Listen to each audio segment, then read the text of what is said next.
नमस्कार दोस्तों, कैसे हैं आप। उम्मीद है कि आप अच्छे से होंगे, अच्छे से अपनी पढ़ाई और सेहत का ध्यान रख रहे होंगे। मैं ज्ञानेंद्र आज हिंदी का मॉडल पेपर यानी इलाहाबाद हाई कोर्ट का हिंदी का मॉडल पेपर आपके सामने प्रस्तुत कर रहा हूं। और आप अपने क्वेश्चन लिख लीजिएगा, बाद में कमेंट करिएगा कितने क्वेश्चन सही हो रहे हैं। आपको हर हाल में 23 क्वेश्चन से कम लाना है, 23 क्वेश्चन सही करने हैं। अगर 23 से कम हो रहे हैं सही तो आप और मेहनत करिएगा। पहला क्वेश्चन है, रिक्त स्थान को भरने के लिए सबसे उपयुक्त विकल्प का चयन करें। शिक्षक दिवस पर छात्रों ने शिक्षक को डैश की क्या की।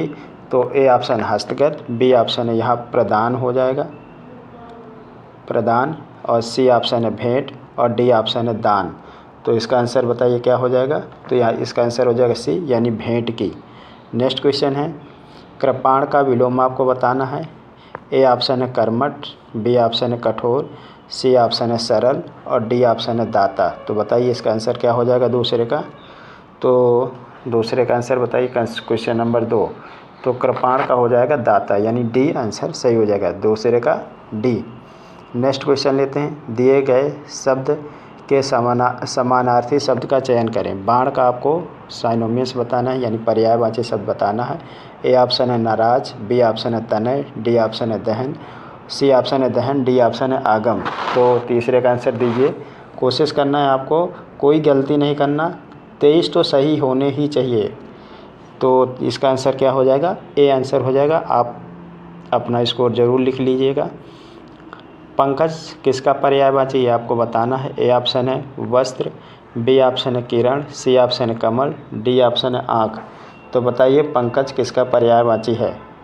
तो पंकज है कमल का पर्यायवाची यानी सी। अगला पांचवा, सही वर्तनी वाले शब्द का चयन करना है। क्वेश्चन नंबर 5 देख लीजिए और बताइए इसका सही वर्तनी क्या होगी। यानी क्या ये पहला ऑप्शन क्या ये सही लिखा है, स्थायित्व, बी ऑप्शन स्थायित्व, सी ऑप्शन और डी ऑप्शन। स्थायित्व किस तरीके से सही लिखा जाएगा ये आपको बताना है। तो स्थायित्व इस तरीके से सही लिखा जाएगा यानी इसका आंसर हो जाएगा डी। अगला क्वेश्चन है, खून का घूंट पीना मुहावरे का सही अर्थ है क्या। इसका अर्थ है ये बताना है। ए ऑप्शन है अत्यंत क्रोधित होना, बी ऑप्शन भयभीत होना, सी ऑप्शन घृणा करना, डी ऑप्शन गुस्सा पचा जाना। तो क्वेश्चन नंबर 6 का आंसर दीजिए क्या हो जाएगा। इसका आंसर हो जाएगा डी यानी गुस्सा पचा जाना। अगला क्वेश्चन लेते हैं, क्वेश्चन नंबर 7। दिए गए वाक्य में रेखांकित अंश को प्रतिस्थापित करने के लिए उपयुक्त विकल्प का चयन करें। मोहन यहाँ पर गए, मोहन के गए, यहाँ गए के नीचे अंडरलाइन है, गए यहाँ पर, वह मोहन के गए पर वह उठ बैठा। तो गए की जगह क्या क्या होगा ये आपको बताना है। गए के स्थान पर क्या भरा जाएगा। ए ऑप्शन है दौड़ने पर, बी ऑप्शन मरने पर, सी ऑप्शन है जाने पर, डी ऑप्शन उठने पर। तो क्वेश्चन नंबर 7 का आंसर दीजिए क्या हो जाएगा। क्वेश्चन नंबर 7 का हो जाएगा सी यानी मोहन के जाने पर वह उठ बैठा। नेक्स्ट क्वेश्चन है, रिक्त स्थान को भरने के लिए सबसे उपयुक्त विकल्प का चयन करें। ए ऑप्शन है शिशु डैश और अबोध होता है। अब इसको आपको बताना है कौन सा ऑप्शन सही होगा। ए ऑप्शन अल्पज्ञ, बी ऑप्शन बहुज्ञ, सी ऑप्शन अज्ञ, डी ऑप्शन है भिज्ञ। तो बताइए इसका आंसर क्या हो जाएगा। यानी क्वेश्चन नंबर 8 का आंसर बताइए क्या हो जाएगा। तो शिशु अज्ञ और अबोध होता है यानी आंसर हो जाएगा सी, 8 का सी। क्वेश्चन नंबर 9 लेते हैं, दिए गए वाक्य के लिए एक शब्द दीजिए। अपने पास रखी हुई दूसरे की वस्तु, अपने पास रखी हुई दूसरे की वस्तु, इसका आंसर क्या हो जाएगा। ए ऑप्शन है धरनी, बी ऑप्शन धरोहर, सी ऑप्शन है धनज्ञ, डी ऑप्शन है धराऊ। तो क्वेश्चन नंबर 9 का आंसर दीजिए क्या हो जाएगा। तो इसका आंसर हो जाएगा धरोहर। क्वेश्चन नंबर 10 लेते हैं, दिए गए शब्द का विलोम आपको बताना है। जाति का विलोम बताना है आपको। जाति का विलोम क्या हो जाएगा। ए ऑप्शन है सजाति, बी ऑप्शन है अजाति, सी ऑप्शन है विजाति, डी ऑप्शन है प्रजाति। तो इसका आंसर दीजिए क्वेश्चन नंबर 10 का क्या हो जाएगा। तो जाति का हो जाएगा विजाति यानी सी ऑप्शन हो जाएगा सही।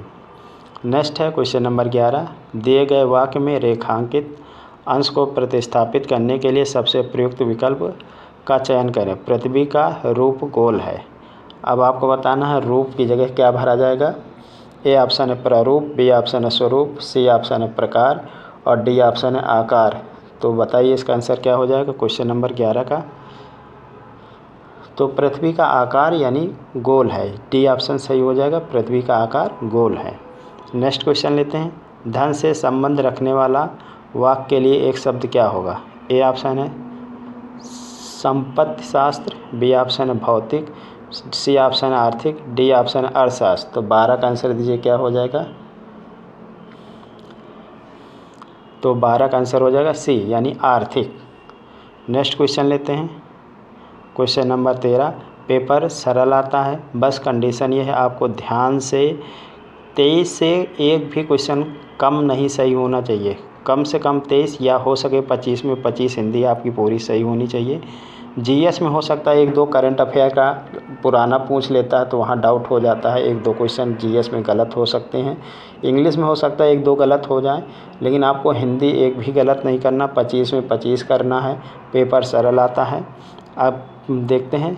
उसने आवाज़ देकर पूछा, तो यहाँ पर आवाज़ क्या सही लिखा है या गलत लिखा है यह बताना है। तो बताइए यहाँ पर कहाँ पे गलती है। तो यहाँ पे आवाज़ यानी आ में बड़ा की मात्रा होनी चाहिए, यानी ए ऑप्शन इसमें गलत है। अगला क्वेश्चन है। दिए गए वाक्य के लिए एक शब्द दीजिए। खेतों में मेड़ों से बनाए गए छोटे छोटे वर्गाकार या आयताकार भाग क्या कहलाते हैं। ए ऑप्शन क्यारी, बी ऑप्शन नहर, सी ऑप्शन परनाला, डी ऑप्शन है नाली। तो बताइए क्या हो जाएगा इसका आंसर। क्वेश्चन नंबर 14 का आंसर दीजिए क्या हो जाएगा। तो खेत में मेड़ों से बनाए गए छोटे छोटे वर्गाकार या आयताकार भाग क्यारी कहलाते हैं, यानी आंसर हो जाएगा ए। नेक्स्ट क्वेश्चन है। सही वर्तनी वाले शब्द का चयन करें। अब शूर्पणखा कैसे लिखा जाएगा ये आपको बताना है। क्वेश्चन नंबर 15 का आंसर दीजिए क्या हो जाएगा। क्वेश्चन नंबर 15 यानी शूर्पणखा कैसे लिखा जाएगा ये आपको आगे, यानी क्वेश्चन नंबर 15 का सही आंसर दीजिए क्या हो जाएगा।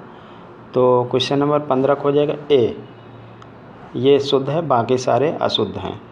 अगला क्वेश्चन नंबर 16 लेते हैं। दिए गए वाक्य का वह भाग ज्ञात करें जिसमें कोई त्रुटि है, यदि कोई त्रुटि नहीं है तो कोई त्रुटि नहीं चुने। कभी कभी आकाश में दिखाई देने वाला उल्का पतन एक विलक्षण घटना है। तो कहाँ पर यहाँ पे गलती है आपको बताना है। क्वेश्चन नंबर 16 बताइए इसका आंसर क्या हो जाएगा। तो इसका आंसर हो जाएगा डी, यानी डी पे गलती है। क्वेश्चन नंबर आगे लेते हैं। Question number 17। दिए गए वाक्य में रेखांकित खंड को प्रतिस्थापित करने के लिए सबसे उपयुक्त विकल्प का चयन करें। इस कार्य के विघ्न बनकर तुम आए हो। तो यहाँ पर कहाँ पर गलती है आपको बताना है। जैसे ए ऑप्शन इस कार्य में, या बी ऑप्शन है किस कार्य में, सी ऑप्शन है इस कार्य का और डी ऑप्शन है किसी बदलाव की आवश्यकता नहीं है। तो बताइए यहाँ पर कहाँ पर त्रुटि है। तो इसका आंसर क्या हो जाएगा। इसका आंसर हो जाएगा ए, इस कार्य में। अगला है क्वेश्चन नंबर 18। रिक्त स्थान को भरने के लिए सबसे उपयुक्त शब्द का चयन करें। सफलता पाने के लिए कठोर डैश करना पड़ता है। ए ऑप्शन श्रम, बी ऑप्शन आवागमन, सी ऑप्शन अनुशासन, डी ऑप्शन अध्याय। तो क्वेश्चन नंबर 18 दीजिए क्या आंसर हो जाएगा। तो इसका आंसर हो जाएगा श्रम, यानी सफलता पाने के लिए कठोर श्रम करना पड़ता है। ए आंसर सही हो जाएगा। क्वेश्चन नंबर 19 है। दिए गए वाक्य का वह भाग ज्ञात करें जिसमें कोई त्रुटि है। यदि कोई त्रुटि नहीं है तो कोई त्रुटि नहीं चुने। अब महेश जी बता रहे हैं कि उनका भतीजा अपने लक्ष्य पर नज़र रखते हैं। तो इसका आंसर बताइए क्या हो जाएगा। क्वेश्चन नंबर 19, यानी क्वेश्चन नंबर 19 को आपको बताना है कहाँ पर गलती है। तो महेश जी यानी इसका आंसर हो जाएगा अपने लक्ष्य पर नज़र रखते हैं, ये गलत लिखा है, यानी आंसर हो जाएगा सी। क्वेश्चन नंबर 20 लेते हैं। Question number 20। पसीना पसीना होना मुहावरे का सही अर्थ क्या होता है। पसीना पसीना होना मुहावरे का अर्थ बताना है। ए ऑप्शन भयभीत होना, बी ऑप्शन प्यासा होना, सी ऑप्शन शर्मिंदा होना, डी ऑप्शन है क्रोधित होना। तो क्वेश्चन नंबर 20 का आंसर बताइए क्या हो जाएगा। तो इसका आंसर हो जाएगा शर्मिंदा होना। अगला है क्वेश्चन नंबर 21 है, भाववाचक संज्ञाओं का निर्माण किनसे होता है आपको बताना है। यानी क्वेश्चन नंबर 21 है। ए ऑप्शन है संज्ञा से, बी ऑप्शन है सर्वनाम से, सी ऑप्शन है क्रिया से, डी ऑप्शन इन सभी से। तो इसका आंसर बताइए क्वेश्चन नंबर 21 का। तो भाववाचक संज्ञा का निर्माण किससे होता है, तो इसका आंसर हो जाएगा डी, यानी इन सभी से होता है। संज्ञा से भी होता है, क्रिया से, सर्वनाम से भी होता है, क्रिया से होता है, इन सभी से होता है। आगे क्वेश्चन नंबर 22, समूह के सभी प्रश्नवाचक यानी कौन सा जो समूह है ABCD, उनमें सारे जो हैं वो प्रश्नवाचक सर्वनाम है, ये आपको बताना है कौन से ऑप्शन का। ए ऑप्शन कौन क्या किसने, बी ऑप्शन है जो कोई वह, सी ऑप्शन है जिनका जो किनका, सी ऑप्शन जिन्होंने उन पर या उसकी। तो क्वेश्चन नंबर 22 का आंसर बताइए। तो सर्वनाम के सारे जो हैं प्रश्नवाचक होने चाहिए, प्रश्नवाचक सर्वनाम सारे हैं, तो यानी ए कौन क्या किसने, सारे ये प्रश्नवाचक सर्वनाम है। क्वेश्चन नंबर 23 लेते हैं, संज्ञा अथवा विशेषण से बनने वाली धातुएं कहलाती हैं। ए ऑप्शन है नाम धातु, बी ऑप्शन है ए ऑप्शन है नाम धातु, बी ऑप्शन नाम बोधक क्रिया, सी ऑप्शन सकर्मक क्रिया, डी ऑप्शन है अकर्मक क्रिया। तो क्वेश्चन नंबर 23 का आंसर बताइए।